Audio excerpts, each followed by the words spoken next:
लोमड़ी की चालाकी बनी मुसीबत। एक जंगल में एक लोमड़ी रहती थी। वह जब भी शिकार पर जाती थी उसके पीछे चीते पड़ जाते थे और उसे शिकार छोड़कर भागना पड़ता था।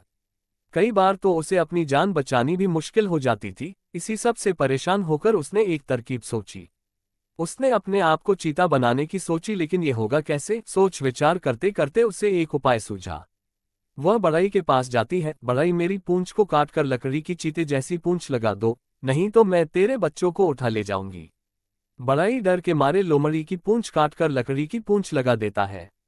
फिर वह एक डॉक्टर के पास जाती है और डॉक्टर से कहता है कि मेरा मुंह चीते जैसा पिचका दे, नहीं तो मैं तेरे बच्चे उठा ले जाऊंगी। डॉक्टर उसका मुंह चीते जैसा कर देता है।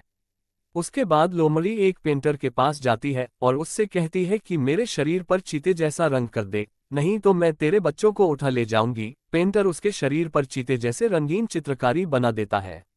अगले दिन वह चीतों के बीच में पहुंच जाती है। सभी चीते हैरान रह जाते हैं कि यह नया चीता तो बहुत ताकतवर है।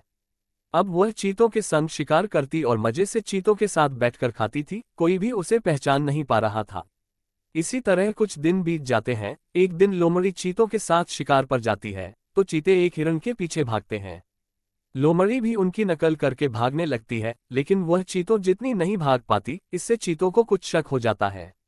वे शाम को उससे पूछते हैं, अरे तू आज भागा क्यों नहीं? तेरे कारण शिकार हाथ से निकल गया। आज मेरी तबीयत ठीक नहीं थी, कल देखना मैं अकेले ही शिकार कर लाऊंगा।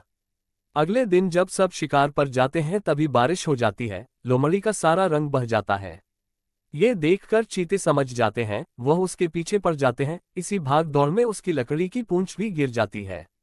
लोमड़ी किसी तरह जान बचाकर लोमड़ियों के झुंड में पहुंच जाती है। वहां जाकर कोई उसे नहीं पहचानता। लोमड़ी कहती है कि मैं लोमड़ी हूं, मैं तो बचपन से तुम्हारे साथ रहती थी। लोमड़ियां कहती है, अरे ये पता नहीं कौन है, न तो इसके हमारे जैसी पूंछ है न इसका मुंह लोमड़ी जैसा है। इसे मार मार कर भगा दो, नहीं तो ये हमारे बच्चों को खा जाएगी। इसका मुंह चीते जैसा है।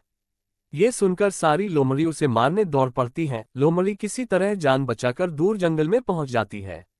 अब वह न तो अपने झुंड की रही न चीतों के झुंड की।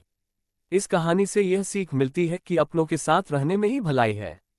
दूसरों की नकल करने से अपने भी साथ छोड़ देते हैं।